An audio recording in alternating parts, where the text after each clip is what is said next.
Hello and welcome to question and answer number 28A.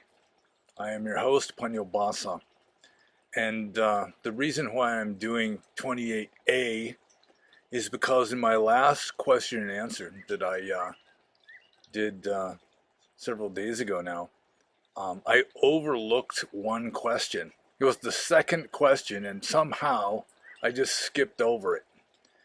That's possibly because it's a question about monastic discipline. And the very next question after that one was also about monastic discipline. So maybe in my mind, I got confused. And there is a precedent. I've done, I think it was like 2A or 3A or something like that when I was still a monk. So this isn't really breaking new ground. And also, I should say that the person who asked the question, who is Fred, alias Alfred, is like a faithful supporter, and I don't want to be neglecting him. So, Fred asks, or he asks at the end of this, so be patient. I was reading your book and was gobsmacked by how many rules there are for monks which are almost impossible to keep, as, for example, if you can't find a monk to confess to. The frustration must be counterproductive, in my opinion. Does it create a guilt complex? Okay, so that's kind of an interesting question, and there's also a few other things, considering that this is its own video, that I can touch on and maybe turn this into a full-blown discussion or something. But Fred says he was reading my book, and I assume he's talking about this one, which is Essays in Theravada Buddhism by Panyo Basa, John D. Reynolds, J.D. Reynolds. And in this book, there's a lot of talk about monastic issues. There's some chapters just about technical matters with regard to monastic discipline and so forth. And so, yeah, I mean, it's easy to be gobsmacked by how many rules there are for monks. I estimated when I was a monk that there were probably between 2,000 and 3,000. Most of these are not in the Patimokkha rules. A lot of people think that they're just the Patimokkha rules, which, what is it, 273, 227, that's it, 227 Patimokkha rules. But most of the rules of monastic discipline are outside of the Patimokkha. The rules of monastic discipline in the Pali Tipitaka are 5 thickish volumes. It's, this thick of books. And although most of those aren't just rules, there's like the origin story for each rule and all the various permutations of the major rules. So, I mean, it's not just lists of rules all the way through, but there are probably between 2,000 and 3,000 rules, somewhere thereabouts. And they're based on ancient India, which makes following them outside of ancient India kind of tricky, although it also makes some rules pretty much impossible to follow. Like accepting food from the hands of a naked ascetic is, it used to be a possibility in ancient India, but it's pretty rare nowadays. Using a human skull as an alms bowl is against the rules. Things like that don't really come up very often.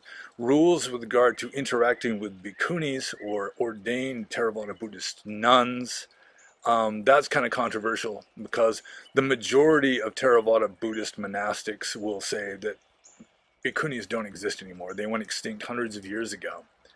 And so for most Theravada Buddhist monks, also, all the rules with regard to interacting with nuns are a non-issue now.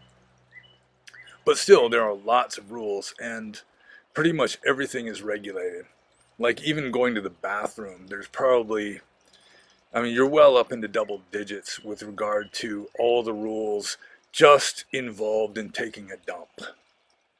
So, yeah, it's like as Fred says, there are lots of rules that are almost impossible to keep, and even really strict monks will break rules sometimes because some rules can be inadvertent.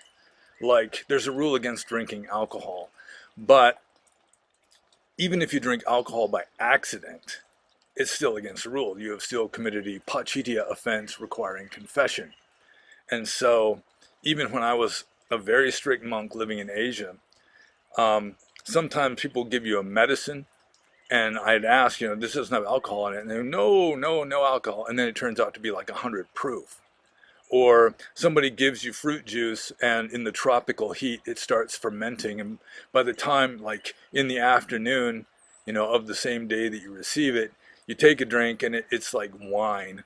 So then you have to make confession. Also, for example, if a monk is asleep and then a woman sits down or lies down under the same roof while he's asleep and then gets up and leaves, he's committed an offense even though he was unconscious during the whole time. So even really strict monks will have difficulties. The rules are set up in such a way that it's sometimes you just cannot avoid breaking a rule. For example, let's say a monk is in public. He's at a bus station or something, and he has to pee. Well, you can't go into the bathroom with your upper robe on. That's against the rules. That's a dukkha offense or an offense of wrongdoing. But at the same time, let's see, what is it? You can't go in with your robe on, but you can't take your robe off in public, your upper robe. You can't go bare-chested in public unless your upper robe has been stolen. So it's like a no-win scenario. You break a rule either way. Either that or you just go outside and squat behind a building and pee or something. So there are lots of rules, and some rules are just really weird. Like, they're anachronistic, not even just because of ancient India. For example, there are lots of rules with regard to taking care of your alms bowl. A monk has this begging bowl. It's one of the requisites, one of the 8 or 9 possessions that a monk is required to possess, and that is an alms bowl. And in ancient India, they were mostly made out of baked clay. But at some point in the history of Theravada, most alms bowls started being made out of iron. And so you don't have to be as careful. It's like you're not allowed to put your bowl on top of a table. You have to put it under the table on the floor, because if it falls off the table, it can break, but an iron bowl isn't going to break. And there's this one rule, I've mentioned this before. There's this one rule that says a monk is not allowed to open a door with his alms bowl in his hands. And the rule is to prevent you from knocking this clay bowl against the door and breaking it. And so even though I had an iron bowl, I was trying to follow the rules strictly. And so what it would require is you have to set your bowl down. You can't just set it down on the floor, because that's against the rules too. You have to set it down on a cloth or on a bowl stand. Then you open the door, then you pick your bowl up, you step through the door, you have to set it back down again, not on the floor or the ground. You have to put something under it to cushion it. And then you close the door, and then you pick your bowl back up, and off you go. And in Burma or Southeast Asia, especially during the monsoon season, there's lots and lots of mosquitoes, and you're going through this ritual with the door open. You're letting mosquitoes in, about 1 per second at some times of year, and some of those mosquitoes are the Anopheles kind, and it's just pointless because, the bowl isn't even clay. The bowl will not break hitting against that door. And for more than 10 years, I followed that rule just because I wanted to be a strict monk and didn't want to break the rules. And, nobody forced me to become a monk. I just had this idea, if I'm going to be a monk, I should follow the rules. And early on in my career as a monk, it was about the only thing I could really come close to mastering. In Buddhism, Buddhist practice, you've got the ethical trinity of sila, samadhi, and panya. Sila is morality, including patimokkha samvara sila, which is the morality of following the rules of monastic discipline. Samadhi is concentration, and panya is understanding or wisdom.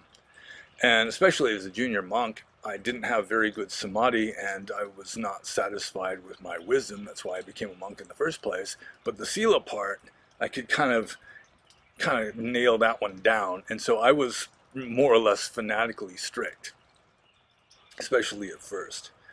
And eventually, especially like not opening a door with the bowl in my hand. At some point, as a senior monk, I just thought, this is stupid. And so I started breaking that rule. And most monks, including most strict monks, are breaking rules all the time. That's even setting aside that probably more than 95% of Theravada Buddhist monks handle money, which is strictly forbidden. For example, just keeping extra robes, wearing like the kung fu pajamas or the sweaters and the hoodie, the hats, the stocking caps and the socks and all that.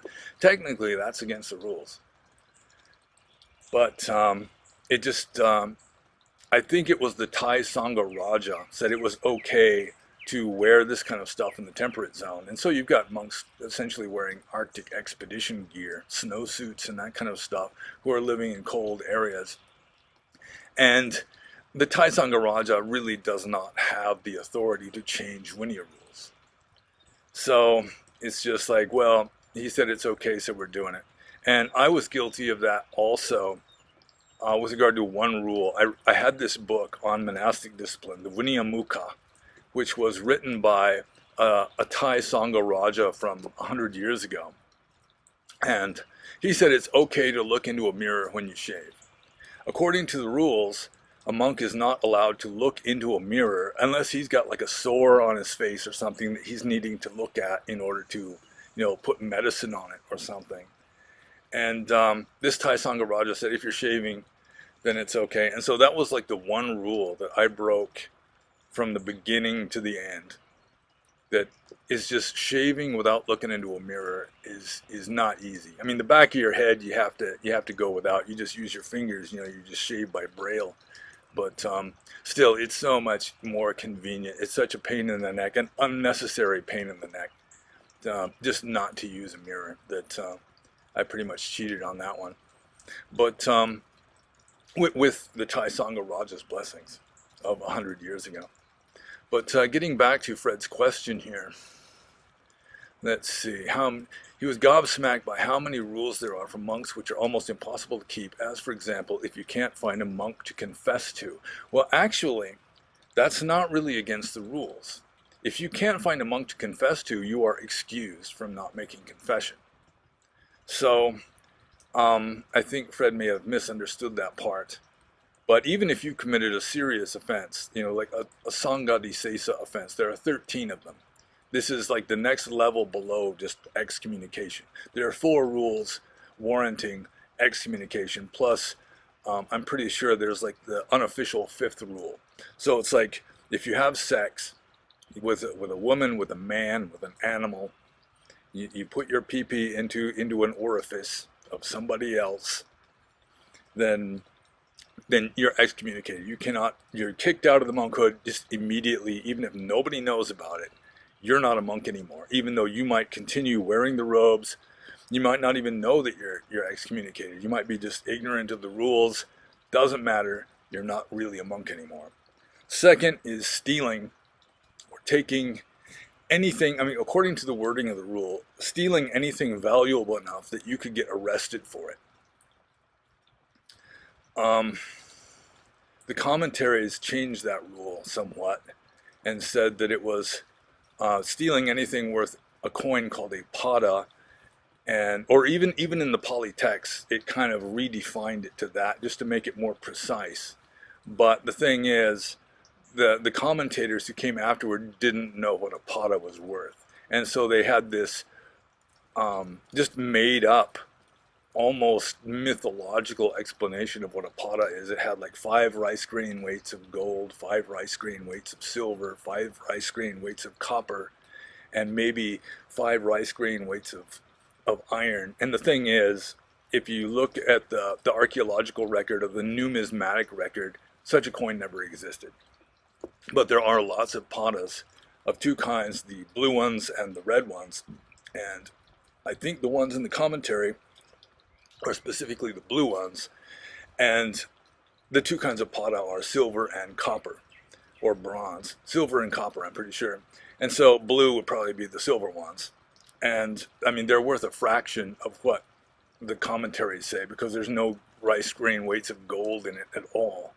And so you steal like even like a candy bar, technically, um, you would be excommunicated.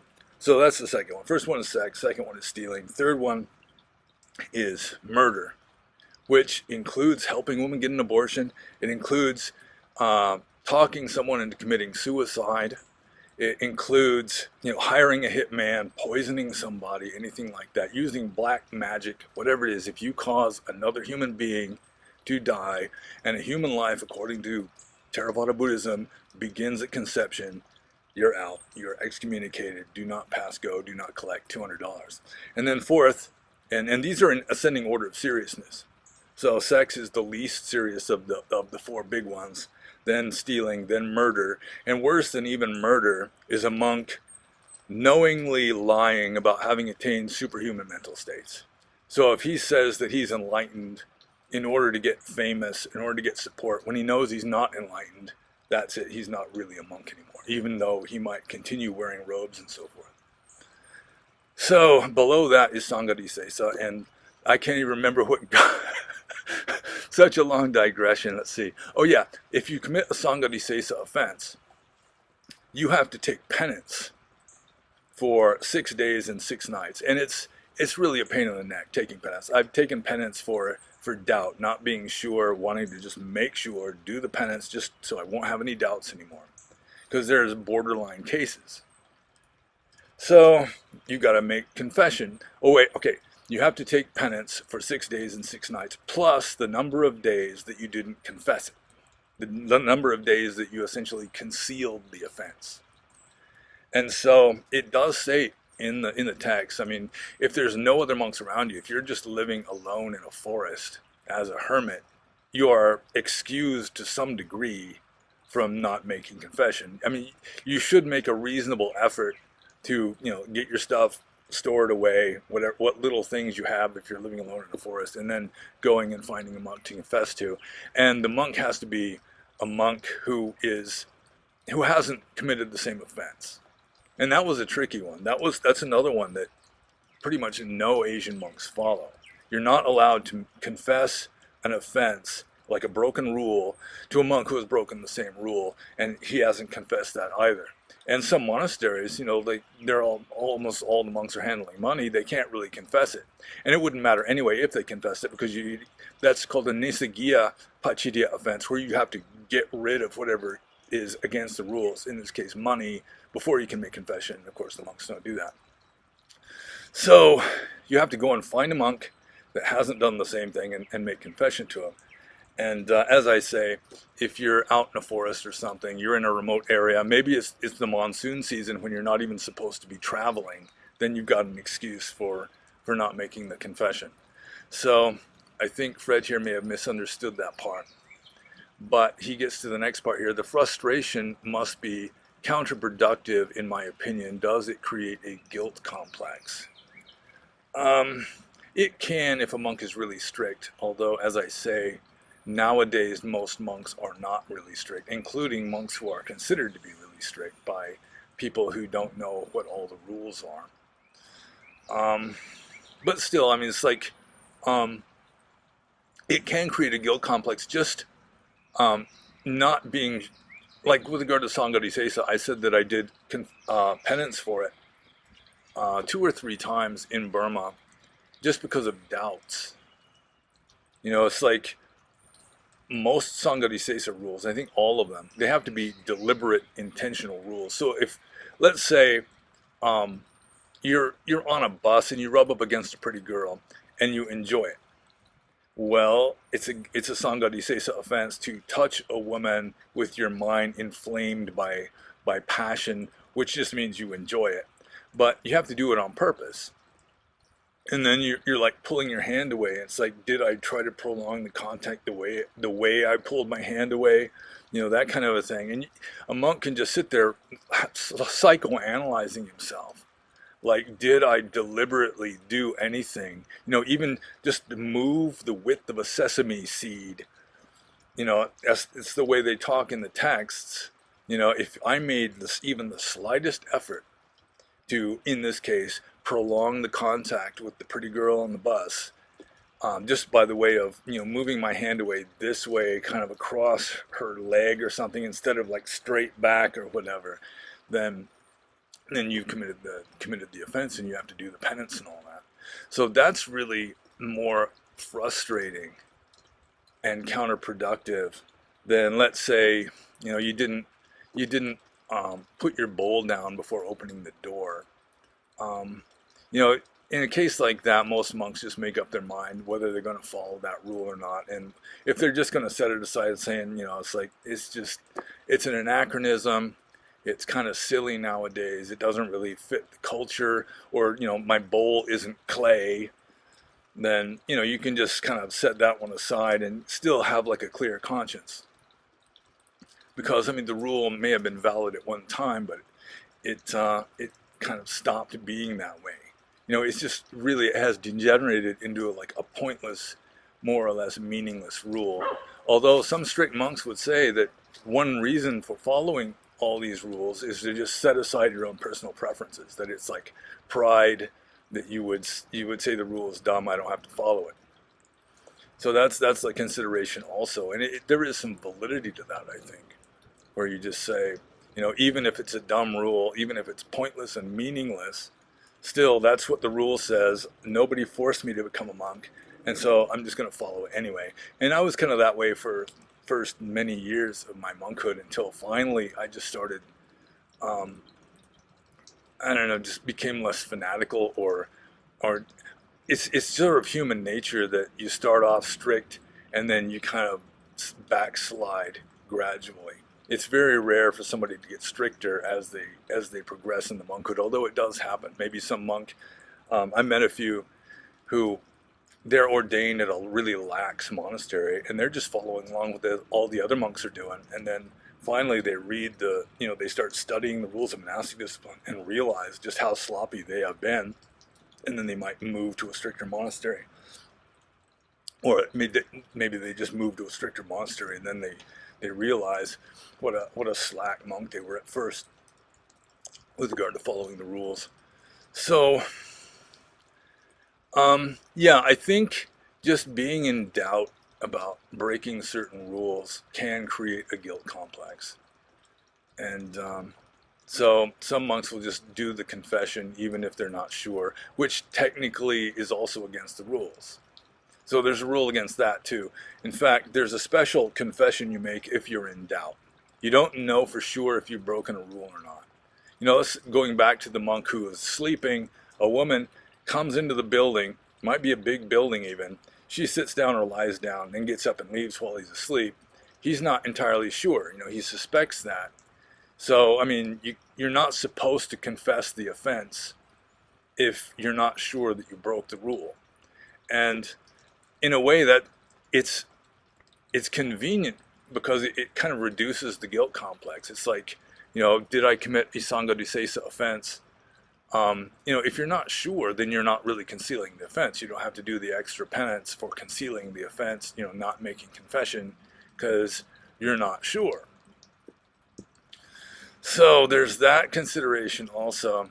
But sometimes you think, did I commit a Sangha Disesa offense? Because you can't just confess that, you got to do the penance. And at the end of the 6 days and 6 nights, plus however many extra days of penance, then you've got to be reinstated to the state of being a monk in good standing by at least 20 monks in good standing.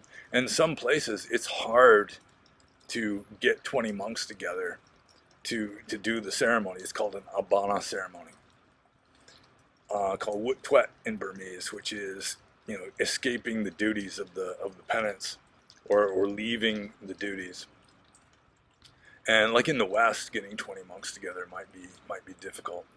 And also just doing the penance, the more monks there are in a monastery, the harder it is to do the penance, because one part of the penance, you have to make confession to every monk at the monastery every day. You have to confess that you broke a Sangha Disesa rule. If you're really strict, you even tell them what rule you broke, which can be an embarrassing rule. For example, having an orgasm on purpose is one of these Sangha Disesa rules. And if monks are coming and going, it's like you go to make confession to monk so-and-so, and they say, oh, he left this morning. And it's like, well, I didn't get to make confession to him, so that day doesn't count. So monks will take extra days of penance just to make sure that they got at least six good ones in. So there's all kinds of frustrations that can take place. Um, Maybe, like Fred here is saying, it can involve a guilt complex, but it leads to the whole issue of how to be a Theravada Buddhist monk, a strictly practicing one in the West. And I've already mentioned that it's almost impossible, or let's not say almost impossible. It's most monks, even relatively strict monks, just do not follow the rules in the West. For example, robes. And some of it, I mean, with regard to robes, I never broke the rules about robes, to my knowledge. Maybe it was one of those, accidental, unconscious ones. But I learned just studying the rules that monks wore much smaller robes than they wear nowadays. In the Buddhist time, they wore a robe about half the size, and it would just be thrown over both shoulders, kind of like a shawl. And Vinaya books admit to this. Ajahn Tanisaro's book on Vinaya, he mentions this also. And but now monks the robes are much bigger, and there's this elaborate ways, especially Thai monks. They've got these elaborate ways where this arm is all wrapped up, even if this shoulder is uncovered. Like if you're making confession or you're bowing to another monk, you have to uncover your right shoulder. But even then, they got this other arm all wrapped up in this elaborate way. And you can't do that with thick robes. It's like, obviously, if you're living in a cold climate, the thing to do is just get thick robes, like wool robes, which is what I did. I had thick wool robes, and they were small, and you just cover yourself like a shawl. And I could be relatively comfortable down to about freezing. If you're living like in northern Canada, or maybe like Scandinavia or something, even that's not going to be good enough. You don't wear socks, for example, your toes are going to get frostbite or whatever. But, down to about freezing, there's really no valid excuse for not following the rules, unless you just don't want to follow rules. You're a conformist, you just want to follow along by strictly following a corrupt tradition. You say, whatever the Sangha Raja says, that's what I'll do, or whatever. But it's really not that difficult to just wear three robes, three articles of clothing: lower robe, upper robe, outer robe, and stay warm down to freezing. And sandals. It's like a monk is not allowed to wear any kind of footwear other than sandals that leave the toes and the heel exposed. So Birkenstocks would be okay, flip-flops, just as long as it's got like straps. But still, in the West, following the rules of monasticism, the rules of monastic discipline strictly can be really tricky, because we're not living in ancient India anymore. For example, a monk is not allowed to cook his own food. He's not allowed to store food overnight. If he's going to eat something, he has to get it without asking for it the same morning that he eats it. And in the West, that doesn't work very easily. And I fasted numerous times when I was living in a Burmese monastery in California, just because it wasn't convenient for anybody to come and offer food that day, and the Burmese monks would just go in and cook their own food. But I just refused to do it. And it caused problems, and the monks started scrambling, like the abbot started scrambling to make sure that somebody would come and offer food, because he was afraid I was just going to starve to death, because it was very common at probably most Asian monasteries in the West that the monks will just prepare their own food if nobody comes and offers it to them. And nevertheless, it is against the rules. I suppose you could bring in the famine loophole. There is a famine loophole in the rules of monastic discipline, which state that if a monk just can't get food, like there's a famine, the villagers who usually offer the food just can hardly feed themselves, so they're not feeding the monks enough, then monks can pick fruit off the ground that has spontaneously detached from trees, like some of the Hindu swamis have done. But yeah, there are so many, like with regard to food, with regard to clothing, with regard to money, with regard to women. Just not touching a woman in the West can be difficult. Not traveling with a woman by arrangement. If the only driver you can get, the monks have to go to such and such place. They've been invited to give a talk or something. And if the woman is a driver and you make arrangements with her, let's go at 8 o'clock or something, it's a pachidia offense. You've just broken a rule if you actually do it.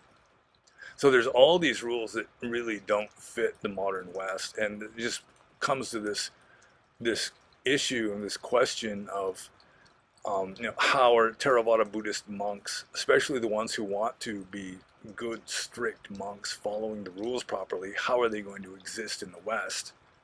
And as I already said, somebody like the Thai Sangha Raja really has no authority to change rules, especially outside of Thailand. He has no more authority over a Western monk living in the West than the Thai Prime Minister has.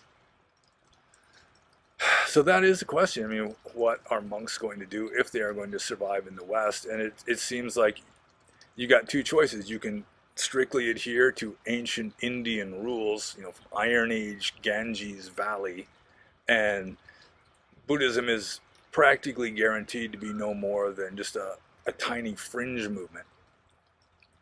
Or the monks can start fudging on rules. And I've had this idea for a long time that there should just be like a kind of quasi-monkhood in the West where the monks are not fully ordained as Theravadan bhikkhus, and so they can have relaxed rules. They can still be renunciants.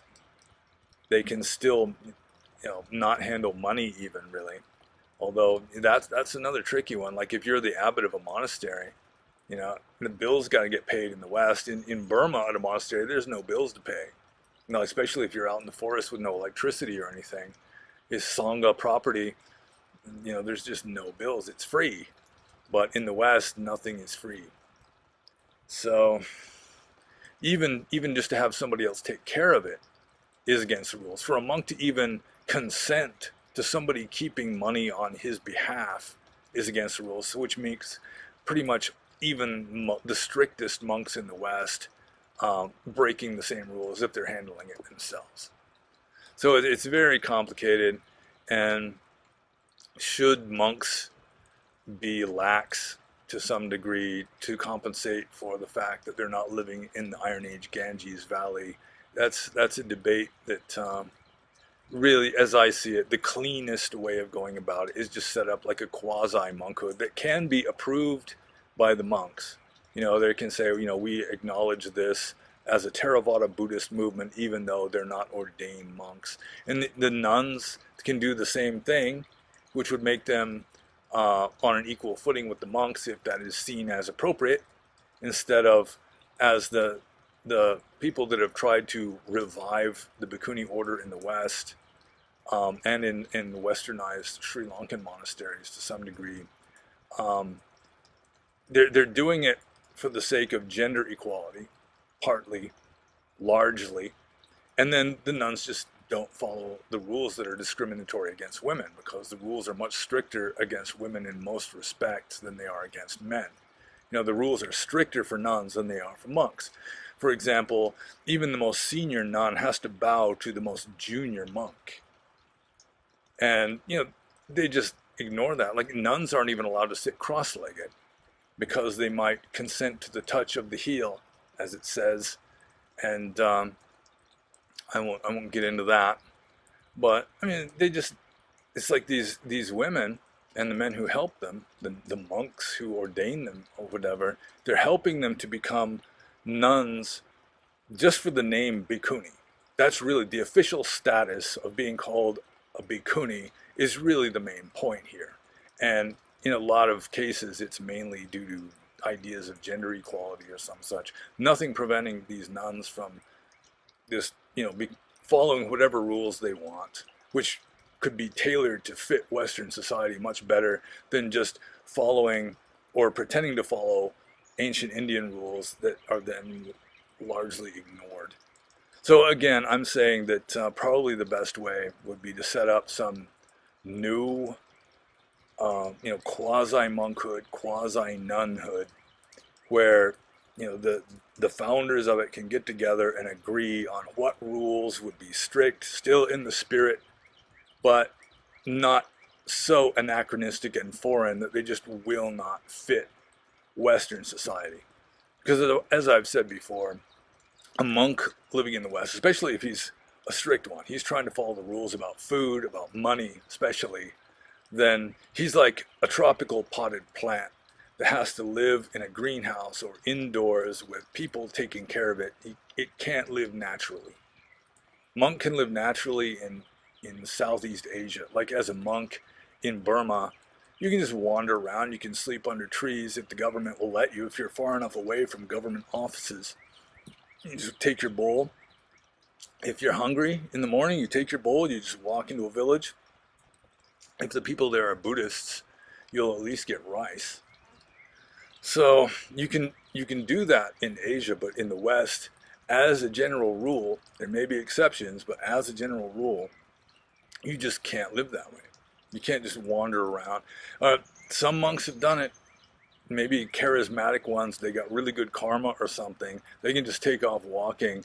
And I've heard of some monks that would just stand outside of a grocery store, and people would come out and they might try to offer them money, and the monks would say, no, we don't accept money.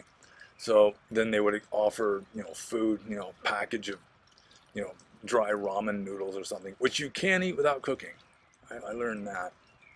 Um, so, I mean, there are ways that monks can adapt, instead of walking house to house, where nobody's going to offer food, maybe, you can stand outside of a grocery store, maybe like a Trader Joe's or something, where the people are kind of liberal and more open-minded to that kind of a thing. And, but still, I mean, it does seem like the only way that Theravada Buddhists, renunciants in the West, can really, um, they can practice like monks without breaking rules, would be to just set up a new kind of brotherhood, a new kind of monkhood. They wouldn't be called bhikkhus, but aside from that, they could live as close to monks as possible, close to being monks, ordained monks. And the nuns can just set up, likewise, and they'd be, if it was seen as appropriate, they'd be just completely equal to monks. They wouldn't have to bow to them, that kind of thing, unless they were senior. Like there's one of the many rules is if you meet, if a monk meets a monk who is senior to him, he's supposed to bow to him, unless he knows that he's completely shameless. Then he doesn't have to. But we don't need to get into all these rules. There are just so many of them. So I guess I've had my say. I've done more than answered Fred's question, and so I guess that's it. That's the end of Q&A number 28A. And if you have any questions for like number 29, you're quite welcome to leave them in the comments below. Or if you have access to the Discord server or my Subscribe Star channel, you can leave them there also. Leaving them by other venues like emailing me, sometimes it can get lost in the shuffle. So probably your best bet is to ask your questions below this video in the comment sections. And just check out the URL links. You can find the links to like getting this book and the others, and find out my other social media presences and so forth. And be happy.